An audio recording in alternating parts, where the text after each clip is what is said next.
bagian edukasi perlindungan konsumen. Saya udah terima surat dan kesempatan hari ini bisa kita diskusikan bersama. Kebetulan saya ditunjuk pimpinan untuk membantu ibu-ibu sekalian memenuhi penelitiannya, karena pimpinan kebetulan sedang ada rapat regional, ya. Jadi beliau tidak bisa hadir langsung.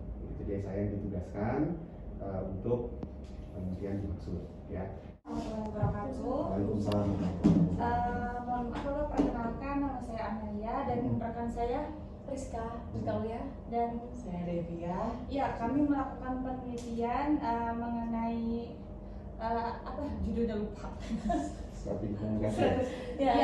Komunikasi publik OJK dalam menangani berbagai keluhan-keluhan masyarakat.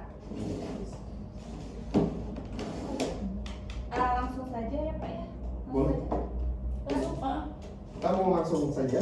Iya, langsung saja. Karena ini kami membahas mengenai ilmu komunikasi ya Pak. Kami di ilmu dari Fakultas Komunikasi ya? Iya, ilmu komunikasi. Jadi yang kami bahas mengenai komunikasinya, bagaimana OJK mengkomunikasikan informasi-informasi yang ada di OJK terhadap masyarakat, seperti itu Pak. Jadi saya membatasi pembahasan kita mengenai itu. Ini ada seperti ini. Jadi seperti ini, ya. Kemudian untuk kantor OJK Regional 9 sendiri adalah seperti ini. Ya. Nanti filenya bisa saya berikan. Iya. Berarti kalau divisi untuk publikasinya ada? Oke, nyambung pertanyaan 3 ini ya Bu. Iya. Ya.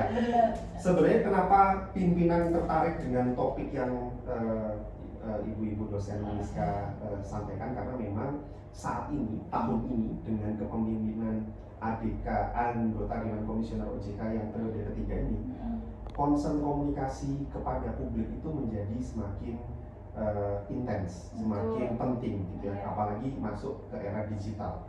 Orang generasi sekarang itu butuh banyak informasi, mendapat informasi dari berbagai media digital, ya, teknologi. Makanya timbullah ada pemikiran-pemikiran untuk meningkatkan komunikasi. Nah, kalau berdasarkan struktur organisasi yang ada saat ini, yang existing, gitu ya, ada tanda bintang kecil di pojok kiri bawah, gitu ya, yang ini, yang ini. Nah, itu ada bintang 2 yang sebelah kiri. Yang mana Pak? Yang kiri, pojok kiri bawah, ya, ada fungsi komunikasi kehumasan, ada pada fungsi melaksanakan tambahan fungsi kehumasan. Yes, itu ada di bagian administrasi dan bagian EPK, bagian saya. Administrasi. Bagian apa Pak? EPK? Edukasi dan perlindungan konsumen. Edukasi dan perlindungan konsumen. Dan bagian administrasi itu kami bersinergi untuk menjalankan fungsi itu. Harus diakui, apakah ada fungsi kehumasan tersendiri? Tidak ada. Gitu ya, kalau dilihat dari bagian strukturnya tidak ada sama sekali. Jadi saya jawab untuk sekarang tidak ada, gitu ya. Tapi anggota Dewan Komisioner yang sekarang sedang menuju ke sana. Menuju ke sana, akan segera mengembangkan organisasi ini. Ada divisi khusus yang menangani tentang komunikasi. Tapi nanti di bawah bagian edukasi dan perlindungan konsumen. Satunya apa? Masyarakat 3T. Nah, itulah yang kita timeline-kan untuk edukasi. Itu langsung bertemu, gitu. Jadi tidak menggunakan media. Nah, ini yang sudah ada timeline-nya tiap tahun. Jadi tahun demi tahun. Itu khusus regional 9 Kalimantan aja? Semua OJK membuat timeline edukasi sesuai dengan fokus sasaran yang ditentukan oleh kantor pusat. Oke. Nih contohnya begini. Kayak pengaduan-pengaduannya. Ibu yang di depan tadi. Nah, itu kan insidental ya, itu enggak memang itu bagian tugas kita untuk seperti ini. Ini sudah ada timelinenya, jadi ada ada anggarannya juga, ada kapan dilaksanakannya juga. Oh jadi memang ada anggarannya? Ada, Oh, ada. Gitu. Jadi ada anggarannya, ada timeline-nya kapan itu dilaksanakan. Untuk yang edukasi secara verbal, secara langsung, secara langsung. Yang enggak mau tanya, kalau sosialisasi yang sudah dilakukan Pak, ke mana aja kalau yang di Banyumas ini? Seluruh Kalimantan kita sudah jangkau. Maksudnya target masyarakatnya Pak? Industri dan Pemda tadi. Industri dan Pemda saja? Iya. Enggak, Bukan semua. yang tadi. Enggak, semua. Kan ada dua tadi. Ada dua. Pertemuan industri jasa keuangan itu untuk Pemda dan industri. Iya. Tapi yang edukasi itu seluruh lapisan masyarakat dengan fokus tiap tahunnya itu berbeda-beda. Kelompok masyarakatnya fokusnya berbeda-beda. Nah, yang menentukan kelompok masyarakatnya itu? Oke, kantor pusat. Yes, bagian edukasi kantor pusat. Jadi tiap tahun mereka akan kirimkan nota dinas ke kita. Sasarannya, tema utamanya itu ini. Sasarannya itu ini. Oh, penentu sasarannya berarti dari pusat. Yes. Nah, saya mau bagaimana mereka bisa tahu? Bisa tahu kan mereka pusat nih Pak. Dengan kan biasanya setiap daerah berbeda-beda permasalahan. Gini, pendekatannya itu bukan dari masalah yang muncul. Itu dua hal yang berbeda. Pendekatan edukasinya OJK itu punya dua pendekatan, preventif dan kuratif, gitu ya. Preventif itu adalah strategi untuk mengedukasi masyarakat supaya meminimalisir permasalahan itu timbul, gitu ya. Kalau ngomongin ini, saya harus ngomong agak baik ya. Karena menurut surveinya OJK, literasinya masyarakat itu masih rendah. Masih 49%, gitu ya. 49% artinya dari 100 yang kita survei, yang benar-benar ngerti itu baru cuma 49 orang tentang sektor jasa keuangan. Makanya strategi kita itu adalah mengedukasi, gitu ya. Mengedukasi yang sasaran yang mana? Sasaran yang dirasa penting untuk pengembangan literasi dan inklusi tahun demi tahun, gitu. Nah ini yang ditentukan kelompok tadi, UMKM, 3T, disabilitas dan ini. Kenapa disabilitas? Karena ternyata tahun-tahun sebelumnya disabilitas ini banyak tapi nggak tersentuh, kayak gitu. Ada alasan-alasannya. Kemarin kenapa UMKM? Karena 3 tahun ini semenjak pandemi banyak UMKM yang suffer. Mereka harus diedukasi bahwa ada banyak bantuan pemerintah, bantuan permodalan, bantuan lain-lain dari sektor jasa keuangan, termasuk kebijakan restrukturisasi yang mereka bisa lakukan, bisa manfaatkan supaya mereka bisa bangkit lagi. Nah, ada alasan-alasannya. Nah, dilihat dari riwayat yang terdahulu-terdahulunya. Yes, terdahulu-dahulunya. Itu masuk ke strategi literasi dan strategi nasional literasi keuangan Indonesia (SNLKI) gitu. Pusat juga. Yes, itu dari kantor pusat juga. Nah, pendekatan berikutnya adalah pendekatan penanganan pengaduan. Kayak tadi, masyarakat boleh mengadu ke OJK, boleh berkonsultasi ke OJK, pokoknya boleh ada masalah di sektor jasa keuangan, boleh mereka ke OJK. Nah, dari situ kita tabulasi, kita tahu masalah yang paling sering muncul apa.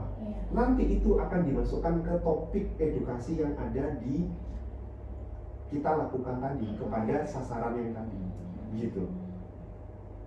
Ada dua pendekatan tadi, gitu ya. Jadi bukan berasal dari sini, tapi memang ada kelompok yang sudah ditetapkan.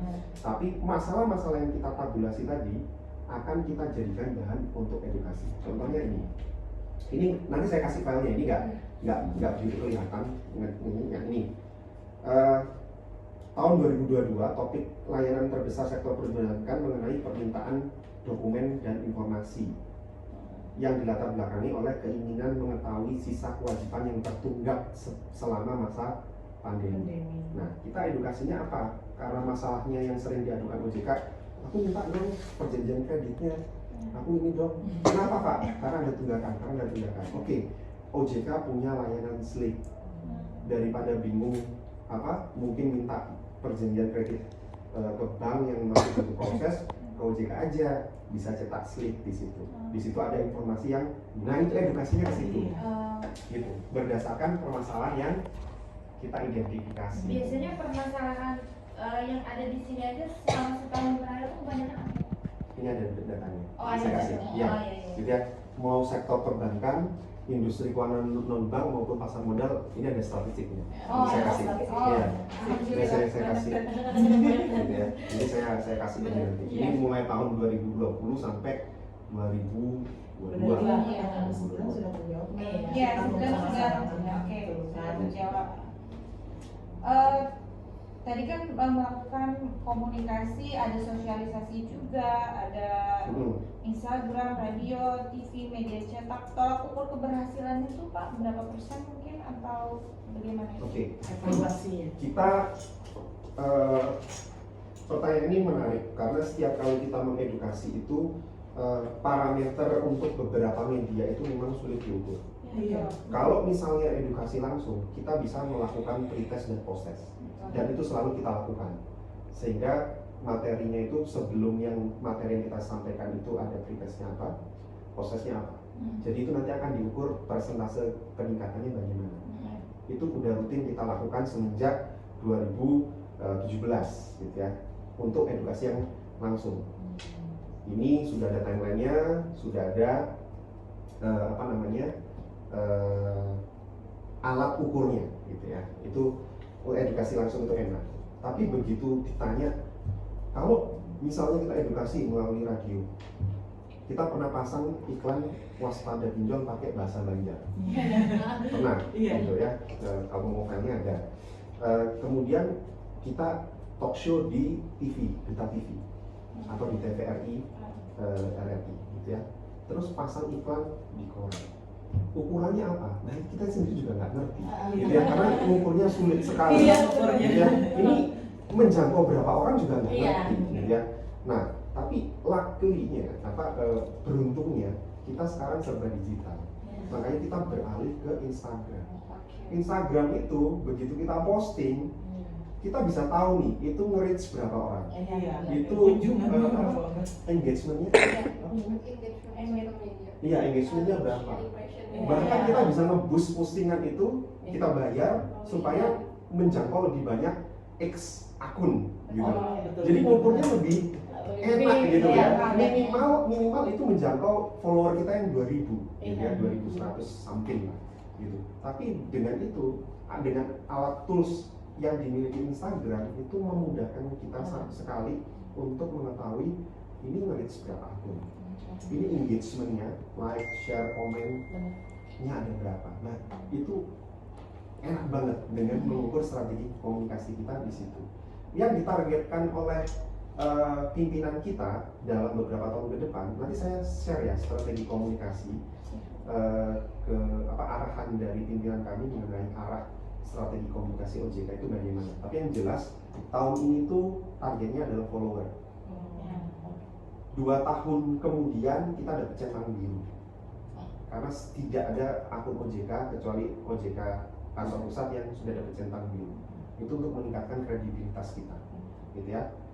Habis itu nanti baru diukur engagement ratio-nya. Jadi ada tahapan-tahapan.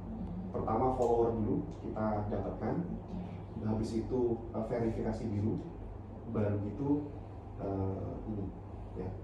Kan sadarnya apa dokumen-dokumen yang media sosial arah entry nanti bisa dibantu dokumennya sama Mbak Venus ya.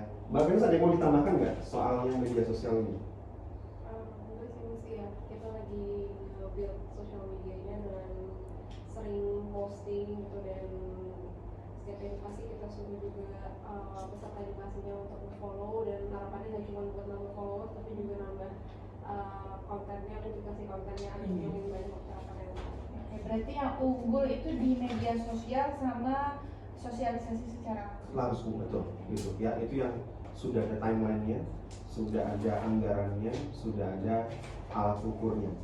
Tapi begitu apakah melalui media cetak, radio dan ini TV tidak kita lakukan? Tetap kita lakukan, cuman memang itu ya